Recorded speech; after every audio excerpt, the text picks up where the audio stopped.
Today we're tying some more ice jigs. This one's called a foxtail. Stay tuned.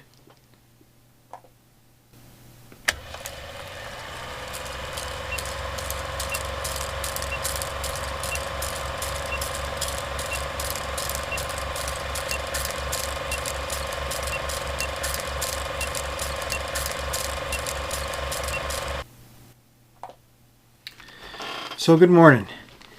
I'm back at the bench again, just tying up some jigs for fun. These will be specifically for ice fishing in the upcoming season. I know it's only October, but like most diehard ice guys, I'm really looking forward to ice season, and it can't get here soon enough. So we'll get things switched around, and hopefully we can see this today, because what we're going to tie is a jig that I've only used a couple seasons and really kind of liked it. It's tied on a 1/90th jig head, so super tiny. Let's see, we need to zoom in just a little, and we will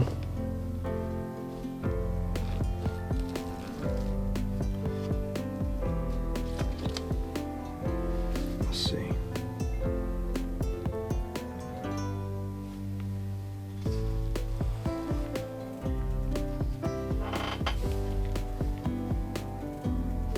And that's as tight as I can make it without bringing the camera 12-14 inches closer. So as we mentioned, in the vise is a 1/90th ball head jig. It uses the Mustad 32755 hook, and it's the same with the we're also tying them in a 160, so 190 and 160.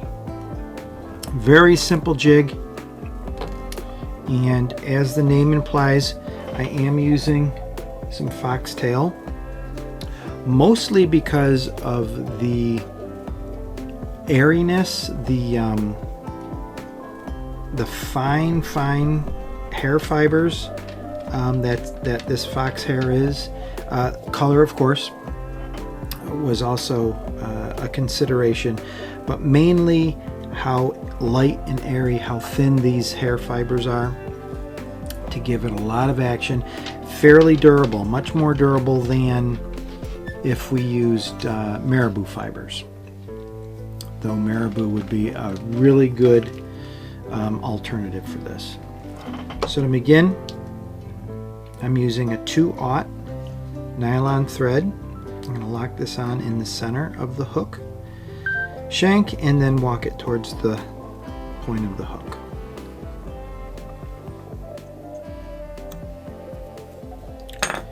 Now we don't need much in terms of quantity of hair fibers, and I got some choices to make in this example. I have a little bit redder section, a little bit darker here, and then I have a medium where I'm primarily interested in the hair fibers itself, not the underfur, where it's a nice medium red, and then towards the end it gets a little bit more blonde, and I'm going to pick something on the edge of the darker side. And this pinch needs to be fairly small. It looks big in the beginning because of all the underfur, but I'm looking at this part here, and we're going to remove this underfur and save this. This is really good. This is a darker gray. I already have a pile here of the blonde underfur. It makes great natural dubbing. It does retain water. It's not like using muskrat, which has some qualities to it to allow the jig to float, but it's still a really nice dubbing material. So I don't spend much time on rearranging these fibers. I'm just looking at the one or two that are certainly much longer than the pinch, and I just replace them in my pinch, just so they're relatively the same length. And we can measure this, and what we're looking is twice the length of the body past the bend of the hook is what we're looking at in terms of overall length. And I keep checking the monitor, and this is one of the first jigs that we've tied so small. I'm just making sure that we can see it. Might make some adjustments if we do more of these heads in the future. But we lock this on with 4 or 5 wraps towards the bend of the hook.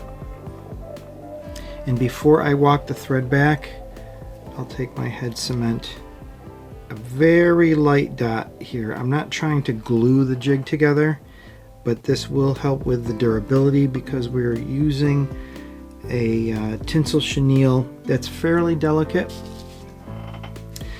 This is just crystal chenille, and this is an old pack, CC08, crystal chenille 08 is the name and number that I'm using.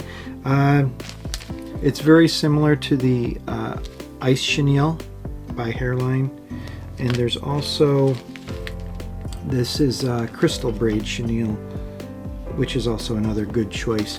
But this is an old pack of Crystal Chenille that I've had for quite some time, and it's a color I really like to use. It's this pink. So it's got a little bit of pink with some gold and silver flash to it. And I just cut myself a piece that I can tie 2 or 3 jigs. Something that's manageable. I strip the flash from the thread center just so I can lock on. And I'm not looking to overlap this to do a couple layers. I want the crystal chenille to be fairly unburdened and just allowed to spread out as natural as possible. We'll walk the red nylon thread back up to the head. This gives a nice red base, which is slightly visible once this gets wet, which also adds to the overall look. The first wrap, as I come around, I angle it somewhat towards the bend of the hook, and then as I bring it around, we're going to do not overlapping but touching wraps side by side as I angle it towards the head of the jig. There's 4 wraps on this 5th wrap. I'm going to come around between the hook jaws and my bobbin, and as I come around the top of the jig, I'm going to angle it to the outside of my bobbin. So when I switch hands, I can pick up my bobbin and just lock this on in one step. Now this is such a tiny jig, I don't add a palmered collar to it. A reddish rust colored hackle to palmer that on. The collar would be just fine. But for this jig, we fish it on 2-pound line on a very, very light rod. And the rate of fall is so slow. And it's this gold color, I think, that's really attracts the fish. Mainly what we're catching is bluegill with this jig. It worked so well last year. So, and then I take my whip finish tool and 1, 2, 3 wraps to secure that collar. And then I will use a lacquer based head cement just to finish this off.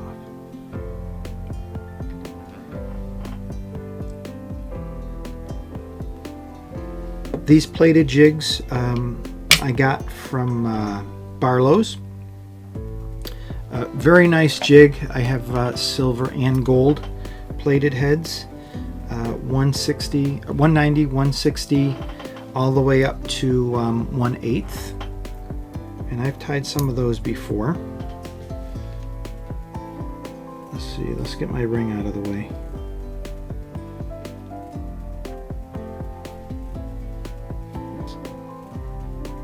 And there we have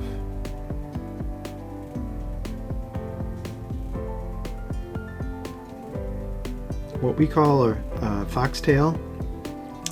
These hair fibers are so light and thin that they just float in the water as you jig this slightly. Just, you know, just slight vibration on your line. The rate of fall is a nice consistent. Do I have a plain white card here? Let's see if we can get a better picture of this jig. This really plays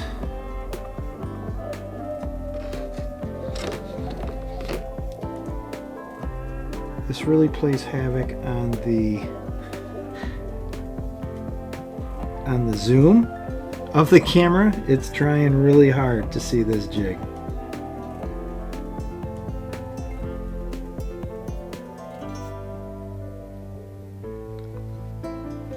I really enjoy tying these little jigs, 160, 190.